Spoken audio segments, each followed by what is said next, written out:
बिस्मिल्लाहिर्रहमानिर्रहीम। आज का जो हमारा टॉपिक है वो मैंने आपको पहले ही बता दिया था पिछले लेक्चर में, साइटोमेगैलो वायरस। उसके बाद हम करेंगे H6 को छोड़ के हम जाएंगे एप्स्टीन बार वायरस।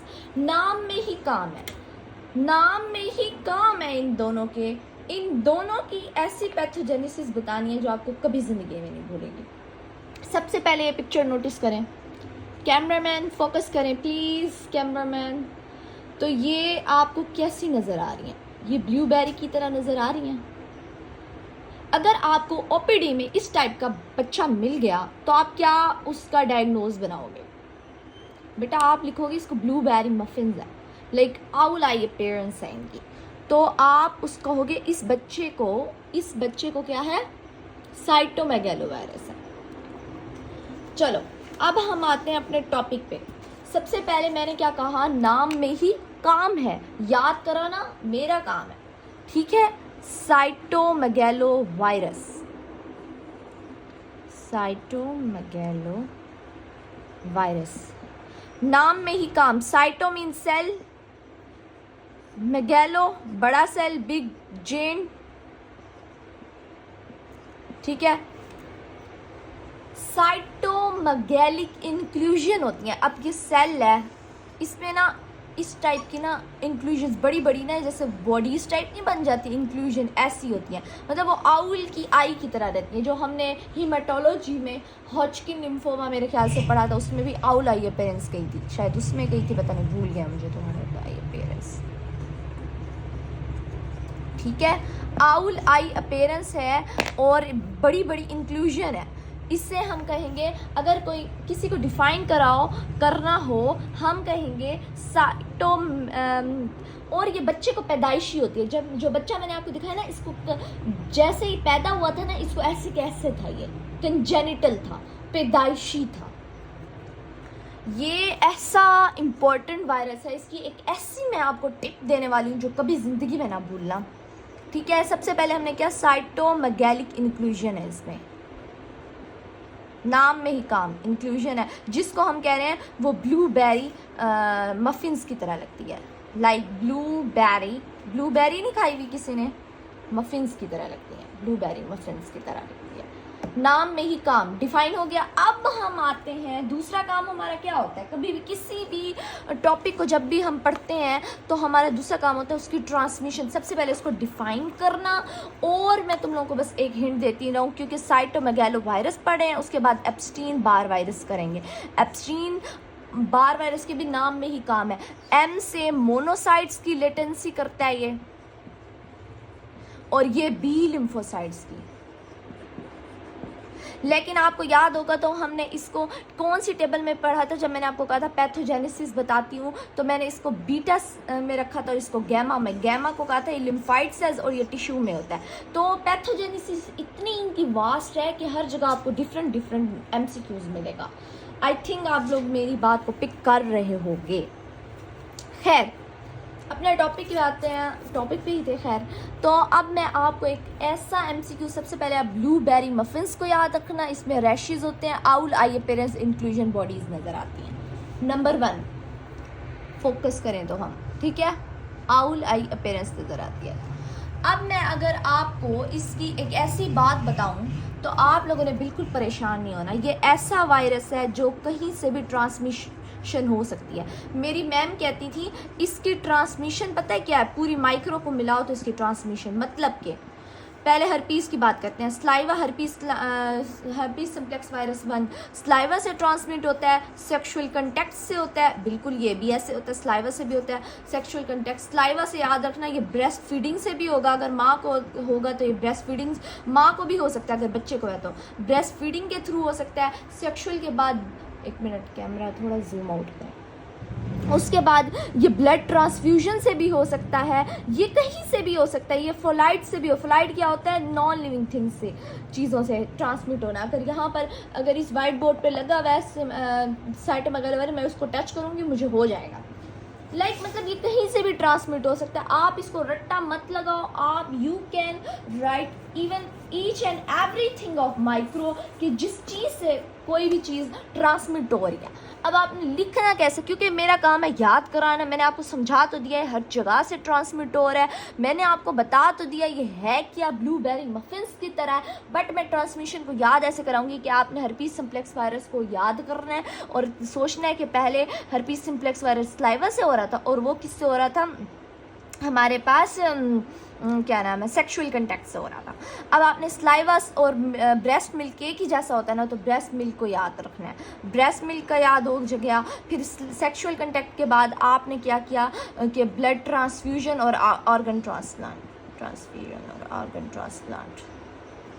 अच्छा, जैसे जैसे हम ट्रांसमिशन करते थे वैसे वैसे हम क्या करते थे, क्लिनिकल फाइंडिंग्स करते थे। अब पैथोजेनेसिस का आपको पता है, स्ट्रक्चर का ऑलरेडी आपको पता है, हर्पीस वायरस में है तो ये भाई डीएनए वायरस है, एनवेलप्ड वायरस है, इकोसाहेड्रोसिमेट्री है, तो you can write each and everything of the structure. ठीक है, अब क्लिनिकल फाइंडिंग्स में जब मैं आती हूँ तो मैंने क्या कहा था, नाम में ही काम है, साइटोमेगैलिक इंक्लूजन मिलेंगी। और अगर आपको वो बच्चा याद है तो मैं आपको क्या ही बताऊं इसके बारे में, ये ऐसा ख़तरनाक वायरस है कि जो बच्चा है उसकी क्या क्या चीज़ें डैमेज हैं। नॉट इवन उसको रैशेज है ब्लूबेरी मफिन्स की तरह, नॉट ओनली इसको साइटोमेगैलिक इंक्लूजन्स है, बल्कि अगर मैं इस पूरे बच्चे की पिक्चर दिखाऊं तो इसका दिमाग भी सही काम नहीं करता, इसको मेंटल रिटार्डेशन है इस बच्चे को, इसकी लीवर और इसकी स्प्लीन की इन्फ्लेमेशन, लीवर हिपैटोमेगैली और स्प्लीनोमेगैली है इस बच्चे को। मतलब ये ऑर्गन ट्रांसप्लांट से भी होता है ना ये, तो हमें हमेशा याद, ऑर्गन ट्रांसप्लांट के बाद आप सब बच्चों को पता होगा जो मेडिकल के ही बच्चों, तो जब हम ऑर्गन ट्रांसप्लांट करते हैं तो किसी भी बंदे का अगर लीवर कर रहे हैं तो उसकी इम्यूनिटी उन दिनों में ना कम हो जाती है, उसे इम्यूनो कम्प्रोमाइज्ड कहते हैं। तो इसका मतलब ये इम्यूनो कम्प्रोमाइज लोगों में भी कुछ भी करा सकता है। नंबर 1, अब क्लिनिकल फाइंडिंग्स को जब मैं याद कराऊंगी, मैं अपने बच्चों को कैसे याद कराऊंगी, सबसे पहले नाम में ही काम से मैंने कहा था साइटोमेगैलिक इंक्लूजन्स।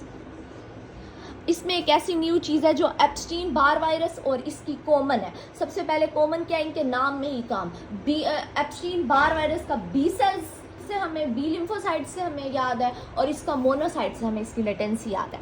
दूसरा, इनका टेस्ट सेम है, वो मैं बताती हूँ। सबसे पहले साइटोप्लाज्मिक इंक्लूजन है, बच्चे को क्या है, रैशेज हैं, कैसे हैं, ब्लूबेरी मफिन्स की तरह, अब मैं पूरा नाम नहीं लिख रही, ब्लूबेरी मफिन्स की तरह। मेंटल रिटार्डेशन है बच्चे की, मेंटल रिटार्डेशन है। और यहाँ से ना एक एमसीक्यूज आया हुआ था पास्ट पेपर का कि वो ऐसा कौन सा वायरस है जो सबसे ज़्यादा बच्चे को एन्सेफेलोफाइटिस कराता है, तो उसका आंसर था एप्स्टीन साइटोमेगालो वायरस, क्योंकि ये मेंटल रिटार्डेशन कराता है और ये it is the cause of congenital disease, ये पैदाइशी होता है बच्चे को, ये हमेशा ये वाला ये वाहिद वायरस है जो आपको याद होना चाहिए, पैदाइशी होता है बच्चे को।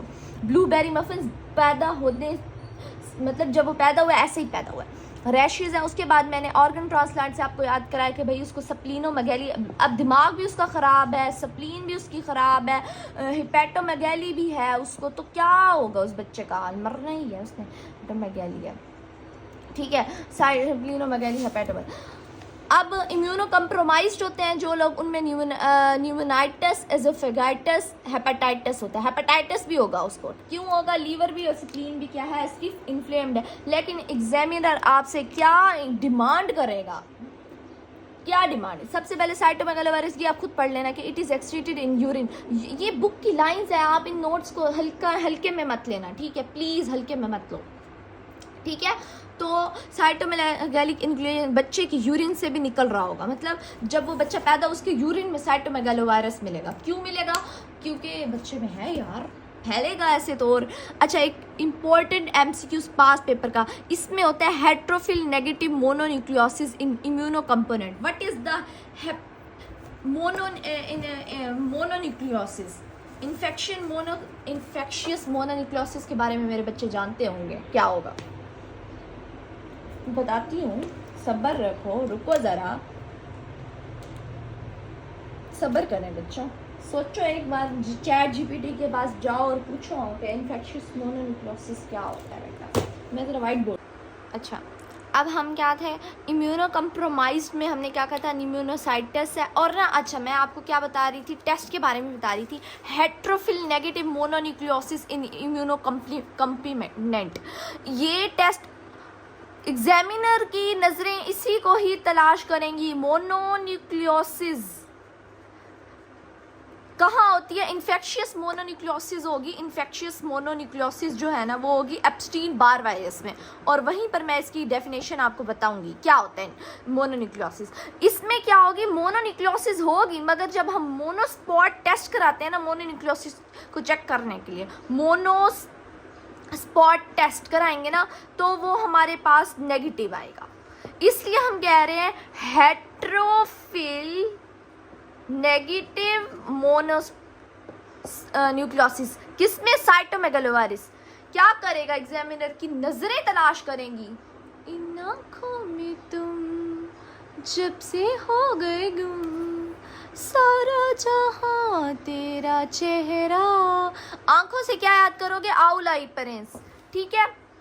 लैब फाइंडिंग में सबसे इंपॉर्टेंट इसमें ओवल आई शेप जो है ना, इंट्रा न्यूक्लियर इंक्लूजन, मतलब न्यूक्लियस के अंदर जो इंक्लूजन है ना वो आउल आई है, आउल आई की तरह है। और वो हमारे पास लाइक आप लोगों ने अगर इसका एक्सेस लेना है, जो रेड से लिखा हुआ है हमारे पास पेपर के लिए बहुत इम्पोर्टेंट है, ठीक है। तो साइटोमेगालोवायरस में आ गए, साइटोप्लाज्मिक इंक्लूजन डिजीज़ के बारे में पढ़ लिया मैंने, आपको ये बता दिया कंजेनिटल एब्नॉर्मलिटीज़ होती हैं, नमूनिया भी कॉज करता है इम्यूनो कम्पोनेंट में। और इसमें हमने लाइफ साइकिल में 2 इंपॉर्टेंट बातें करनी है। साइटोमेगालोवायरस मोनोसाइट्स को अफेक्ट करता है ना, तो हमने क्या करना है इसमें HLA क्लास 1 जो कि ये इम्यूनो में हम पढ़ेंगे, HLA क्लास 1 जो कि हमारे साइटोटॉक्सिक टी सेल को किल करती है। इसकी समरी हमने देखो, ये वहीं की वही बातें हैं जो मैं ऑलरेडी बता के आ चुकी हूँ, ठीक है। इसकी एक ही सीरोटाइप होती है। उसके अलावा हम इस पे आएंगे वैरायटी ऑफ मोड्स पे, मैंने आपको कहा था ये हर जगह से आपको लग सकता है। उसके बाद पैथोजेनेसिस में इम्यूनिटी में साइटोप्लाज्मिक इंक्लूजन डिजीज़ है, ठीक है। आपने जस्ट इस रेड वाले को फोकस करना है और यही रीड आउट करते जाओ। मोर कॉमन है कि foetus is infected during first trimester में ही इन्फेक्ट हो जाता है और उसको ब्लूबेरी बफिन्स की तरह हो जाती हैं। क्लिनिकल फाइंडिंग्स को देख लो, cytoplasmic inclusion, hepatomegaly, splenomegaly, urine के अंदर वो अपने ये heterophile negative mononucleosis, pneumonia cause करता है, एजोफेगस की इन्फ्लेमेशन, हेपेटाइटिस होते हैं।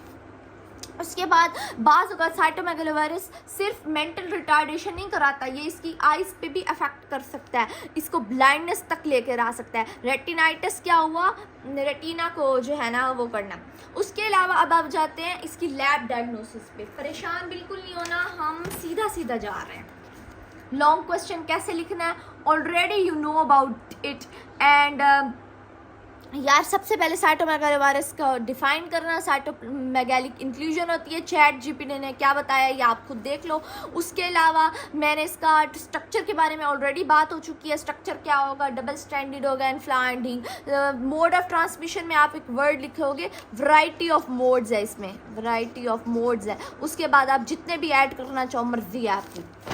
फिर हम इसकी पैथोजेनेसिस पे आएंगे। पैथोजेनेसिस ओरोफेरेंक्स से ये हमारे जा रहा है, मतलब फेरेंक्स को इसलिए फेरेंगाइटिस करा रहा था, उसमें CNS को अफेक्ट करेगा, हेपेटोमेगाली, मेंटल रिटार्डेशन सबको। और ये पैथोजेनेसिस है, M से याद किया, मोनोसाइट्स को लेटेंट कर देता है।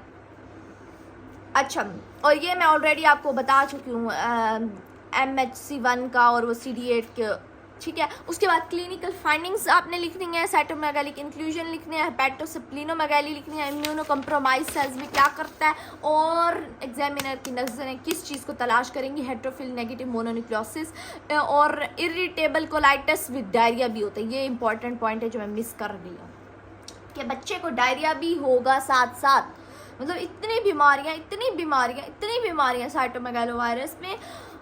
उसके बाद हम इसकी लैब डायग्नोसिस पे आएंगे, सेल कल्चर करेंगे, फ्लोरेसेंट एंटीबॉडी, सिंपल सी बातें हैं। स्टेनिंग, हाँ क्योंकि इसमें आउल आई अपीयरेंस है ना न्यूक्लियस के अंदर, तो इसलिए हम इसको स्टेनिंग करेंगे। और इम्यूनो फ्लोरेसेंस ऐसे में P65 इम्पॉर्टेंट है जिसको हमने डिटेक्ट करना है। और ये वो MCQs है जो मैं ऑलरेडी आपको कह चुकी हूँ कि कौन सा ऐसा वायरस है, आप खुद ही देख लो, ठीक है। उसके बाद हम जल्दी से मूव ऑन करते हैं अपने एप्स्टीन बार वायरस के नेक्स्ट वीडियो में।